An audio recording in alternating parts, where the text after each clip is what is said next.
Hey guys, I hope you are having a great day so far. I am Sam McKenna and I am the founder of Sam Sales. I'm going to take you through today about 20 or 22 minutes or so about top sales hacks that are going to give you an edge in your 2020 game plan for sales. So before we kind of get started, let me tell you a little bit about myself so you know my background and why you should even trust the sales tactics that I'm giving you today. I've got over a dozen years in enterprise sales. I started out as an individual contributor, like many of you did, and then eventually worked my way up through the ranks of leadership to holding my most recent position, which was a senior leader at LinkedIn, leading enterprise sales. I have broken quite a few records across three different organizations, everything from the largest deal sold, largest amount of new logos brought in a given year, et cetera, you name it. I think I've kind of crushed it at that point. I've created a few global programs as well across a few different companies. So our global mentorship program for onboarding, training, how somebody brand new comes in and they're enabled to sell in our organization. Created a culture initiative all around sales and making people feel a little bit like they were more than a number. And then also 3-minute weekly hacks. So taking sales reps' best practices and putting that into video content at a global basis. I am also the author behind Sam Sales. So if you don't already follow me there on LinkedIn or follow the hashtag, feel free to run over and check it out. It's actionable and tangible tips that you can use on an almost daily basis to put right into your sales process. I've also talked on a bunch of podcasts. So much like this, I speak actively about tech, women in sales, pretty actively. So if you Google me, you can find me online there and find some great content. Most recently, I did Rob Jepson's webcast and also write for Sales Hacker, Sales for Life, and a variety of publications, again, all on the topic of sales. I was born in Switzerland. I have no accent, I know, but alas, it's true. I am always on the road, so I like to travel as much as I possibly can, see as much of the world as I can. And true to my European roots, I am a European driver and have about 39 speeding tickets. No, that is not a typo.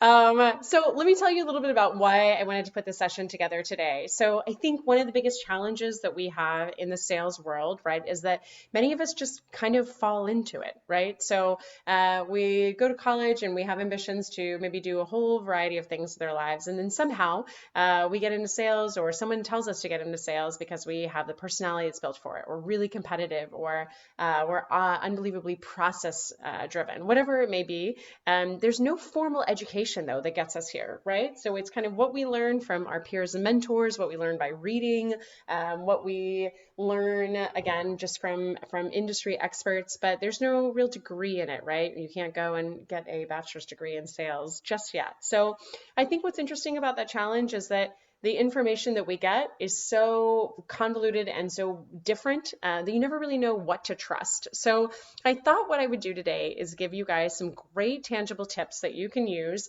to up your sales game, and tips that have been really beneficial in my success and that I still use today as a sales leader guiding sales reps on their journeys.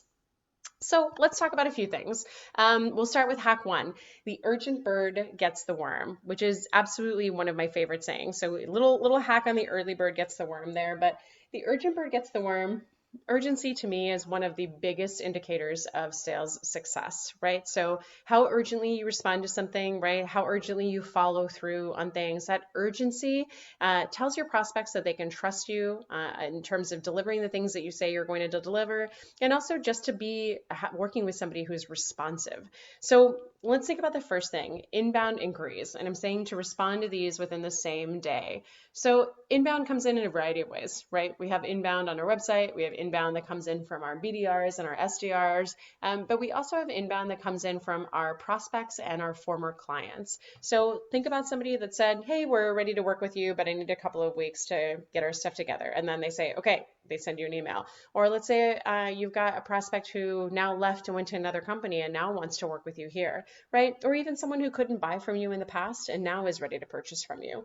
Those are all inbound leads. And if you respond to those within the same day, one, you're demonstrating great urgency and responsiveness, but two, you're telling that prospect that you really care about them. Similarly, any leads that come in through your website or from your SD or your BDR, think about what you're demonstrating to marketing and also as a partnership to your BDR or SDR by responding so quickly and really being on top of it.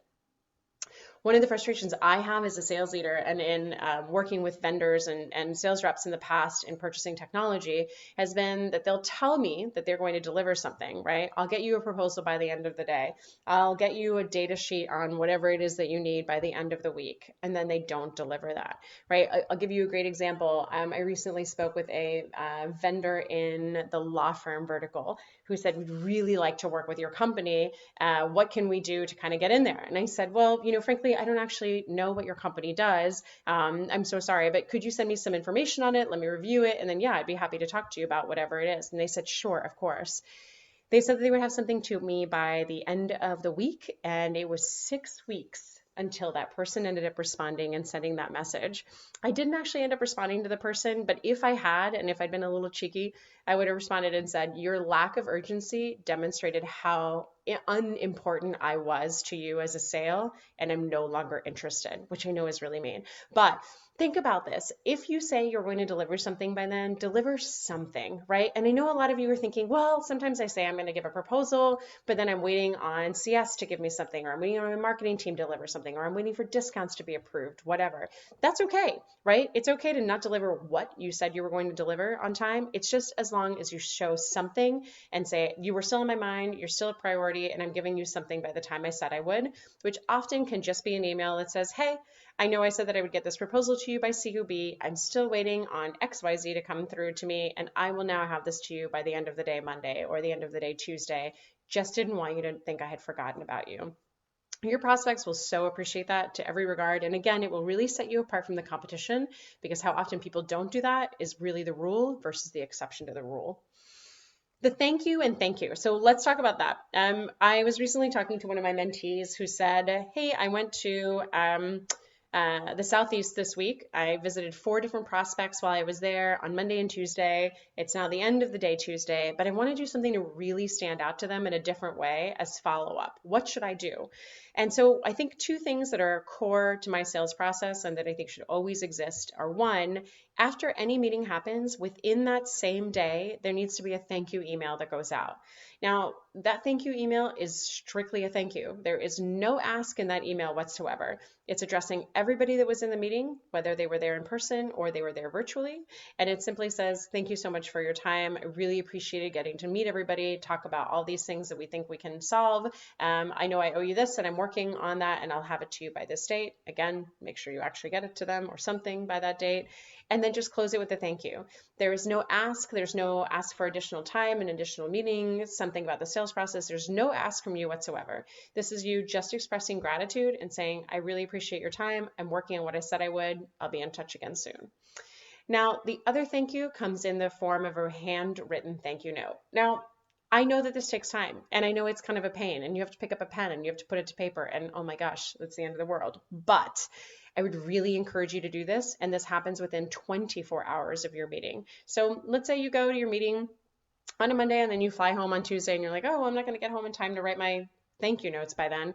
Just bring them with you. You've got all this downtime while you're waiting for your flights to take off or when you're in your hotel room. Bring those notes with you.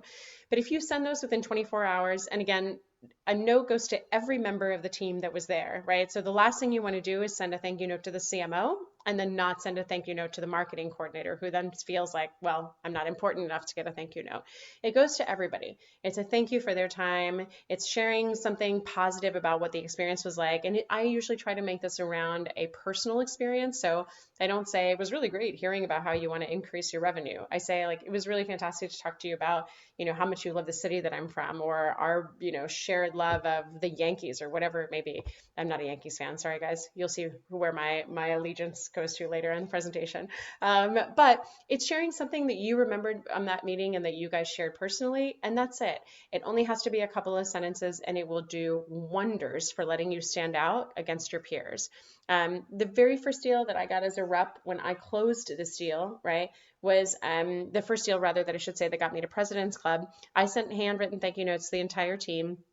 And to this day, the CMO, who I still know, says, I will never forget you doing that. You, above all else people, other people have sent a handwritten thank you note, not only when you closed the deal, but you also did that after the first meetings that we had. And I will always remember that. So think about the payoff that it can have for you. It's massive. Now, let's talk about, still kind of on this talk track, our second hack. So when you lose a deal, what do? You're a sore sport, hopefully not. But I think what's really important to think about here is that you have a couple of different decisions to make when you lose a deal, right? When you get the communication that the deal has gone in a different direction and they've chosen another vendor, you can not respond at all if you want, because you're upset and angry, which is the worst thing you can possibly do and a really good demonstration of really bad character. You can also respond and say, super disappointing, wish it had turned out better. We'd love to know some more details, why you chose them, what we could have done better, what was it, that really made the deciding factor for you. Or you can do that option and also send a handwritten thank you note to everybody that was part of the decision-making and influencing team and say, while we really wish we could have worked with you, we are so appreciative that we were even chosen to be involved in the buying decision, that you even chose to think about us as a potential vendor for this, and we really appreciate you including us and giving us an opportunity to win your business. Now, a lot of people don't think in that way, right? I lost the deal. Why am I sending a thank you note? But you will, again, demonstrate complete class and really just a sophistication in character by doing that. Furthermore, on average, people that change jobs about 2.5 years. So think about you doing that for the few deals that you lose, maybe more, over the course of a year, compounding times the 6 to 10 people that were part of the decision-making cycle, right? And then think about all those people leaving, where they're going to next in their career, and will they think of you and want to buy from you because they saw that despite you losing, you were really, really classy about it. So great hack. It has worked for me an inordinate amount of times. I will tell you too that one of our clients had just moved to a new company, wanted to buy us, and then got the kind of kibosh from her head of IT, who said, we own a competitor to this product and we're not going to give a competitor money. So no, you absolutely cannot buy this. And we were so disappointed because this was a quota making deal for this rep. And it came on the heels of a lot of work, but just sending the thank you note to say, I'm so sorry it didn't work out. I'm so sorry that you didn't get your way, dear prospect, because of your VP of IT, but hope we can work together in the future. That person actually ended up changing jobs 6 months later, and then within that 6 month when they changed jobs, within the first 4 weeks of them changing jobs, we had a brand new deal. So one of the fastest deals that we had closed. And I think that the handwritten thank you note definitely had a significant impact on that. Again, just showing that we were reliable, trustworthy, and had good character. All right, now let's on to our third hack. So the subject line. You've probably heard the idea of burying the lead or don't bury the lead, right? And the idea here is to get to the point and get to it really quickly. So another example here of where I think this is so important. I was recently working with one of my reps. We were hosting a game in Washington, D.C. So there you go. I'm a Nats fan. Go Nats, especially since they're in the World Series. But we were hosting a game here in Washington, D.C. And I said, let's find our 5 top prospects. We have a few extra tickets. So let's find our top 5 prospects in the area. Let them know that we are hosting this game, right? And see if they can come to us. Now, a lot of these prospects had gone cold, had gone quiet, had said, we're interested, but not right now, right? So we were looking for anything that we could do to really reignite enthusiasm and interest in the product, and this was a great way to do that.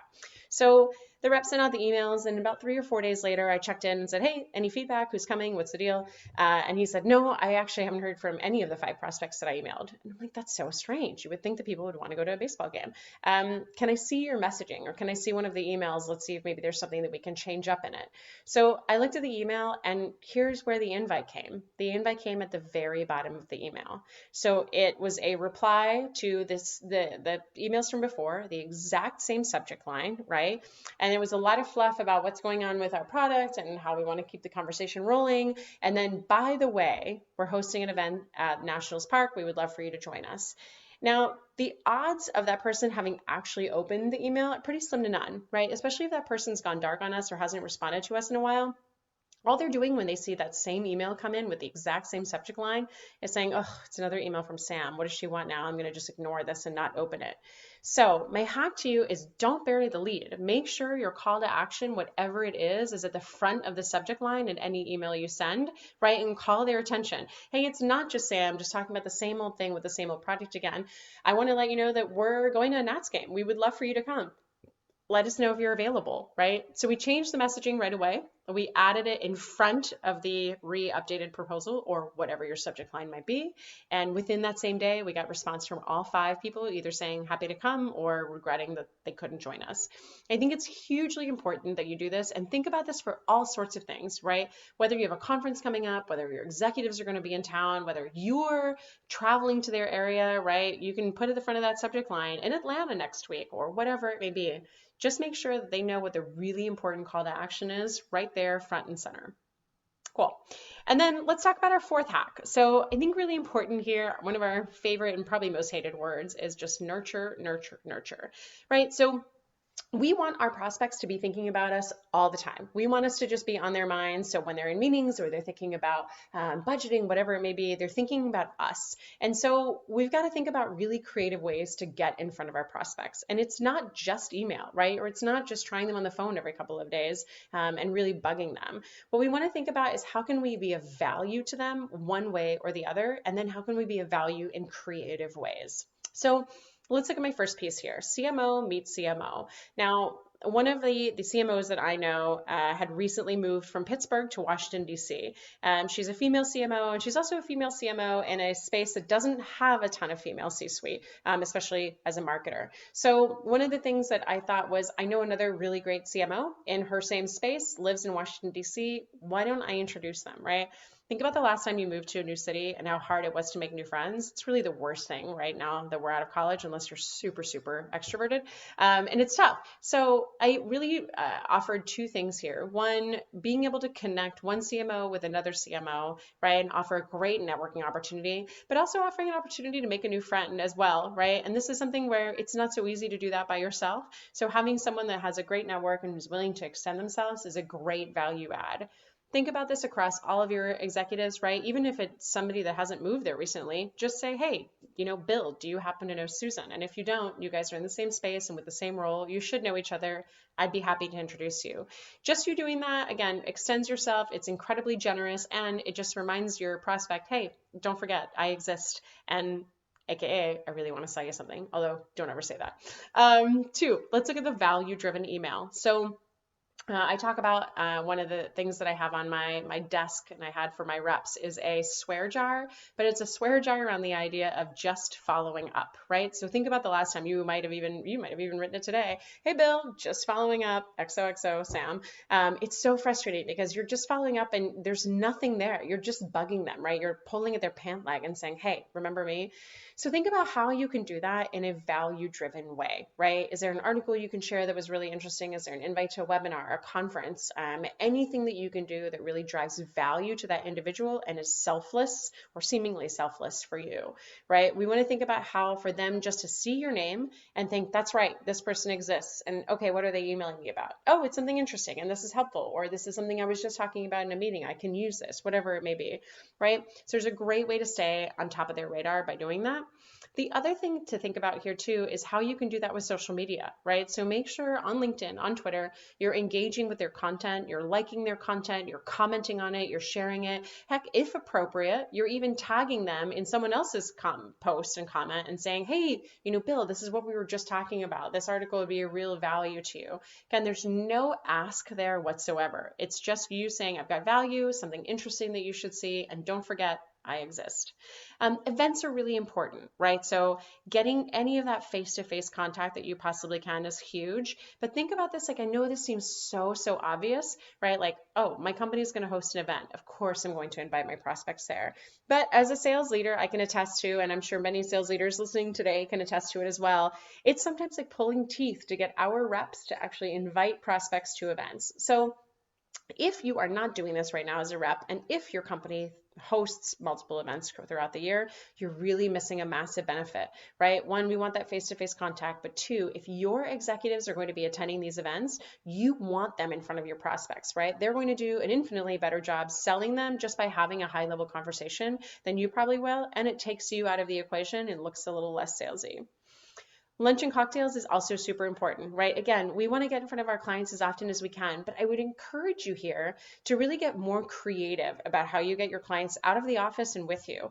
Think about how their time is spent. Think about the demands on their time right now, right? And what can you do to be creative? Do you know that this person volunteers pretty actively? Can you go volunteer together? Do you know that this person's really athletic? Can you offer to do a soul cycle class or take them to yoga or whatever it may be? There's so many opportunities to do that, right? I think also a lot of sales reps that are junior in their career, they get nervous about going to their leadership and saying, hey, our SVP of sales is going to be in town and I want to invite him to an Orange Theory class because I know he's big into this. Can I have budget to do this? They're timid to do that because it seems a little self-serving. Like the company is going to now pay for you and your client to go to Orange Theory.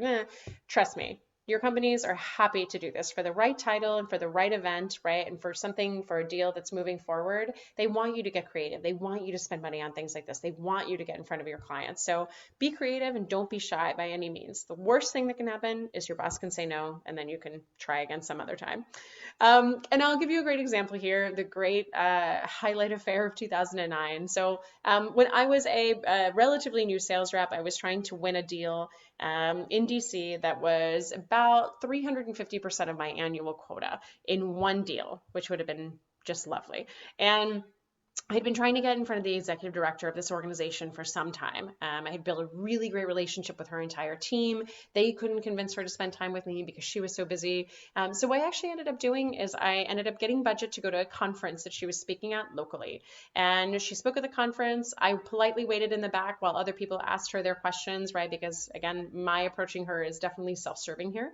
And when she was finally free, I walked up and introduced myself. She knew who I was, but she said, I know you've been trying to get time on my calendar. I'm sorry, I'm so busy. I will get back to you as soon as I can.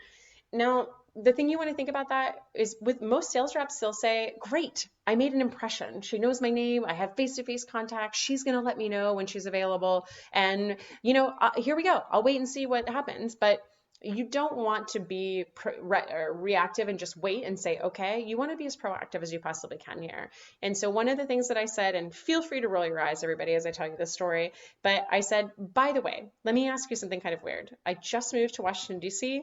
I am still trying to figure out someone that could be really great to color my hair and do my highlights. Yes, I know, roll your eyes, it's fine, but alas. And I said, your highlights are so great. Can you tell me where you go? Can you make a recommendation? I've never seen somebody's demeanor change quite so positively to responding to that, right? I'm opening up the path for us to have a personal relationship now. And she immediately answered, gave me the name of the salon and everything that does her hair. And I said, why don't we do this? What about the next time you need to go in, which I know is probably within 6 to 8 weeks, if not less, right? I'm just thinking that to myself. But next time you go in, why don't I go with you? I'll make the appointment for us. I'll cover the tab for it. And maybe we could talk about what it is that I'm looking to do and how I'm trying to solve some of the problems you guys have. She absolutely took me up on the offer. I got approval, again, with her being an executive director and this being such a large deal, I got approval to expense our day getting highlights. But the other thing that was great was that it offered us a personal opportunity to form rapport while we were talking about business as well. And within about 9 weeks after that highlight session, we got a deal for about a third of what we were looking for. And this also made my number for the year in one single deal. So again, just think about creative ways that you can engage people. It doesn't necessarily have to be the same old boring thing, right? Just get creative, think about their time, their schedule, how often they're on the road, how often they're away from their families. How can you kind of help them kill two birds with one stone by doing something that they already normally do, like work out or frankly get their highlights done.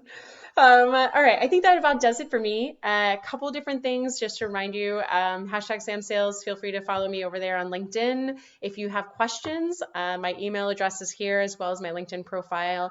Couple things, if you have pressing sales questions, right? If you're in a pickle with a deal, or if you're trying to get creative about how to engage somebody that's never responded to you, feel free to send me a note. The first 10 emails that come in, I will respond to and give you tangible advice that you can use within the first 48 hours, or within 48 hours, rather, I'll respond to the first 10. And then also, if you love the presentation, do Sales Hacker a favor and promote it. So post about it on LinkedIn, post my hashtag alongside with it, and tag me. Within the first 48 hours, any of those that get posted, I will choose one winner and we'll send you some hashtag Sam Sales swag for your office. All right, thanks everybody. Happy selling and good luck.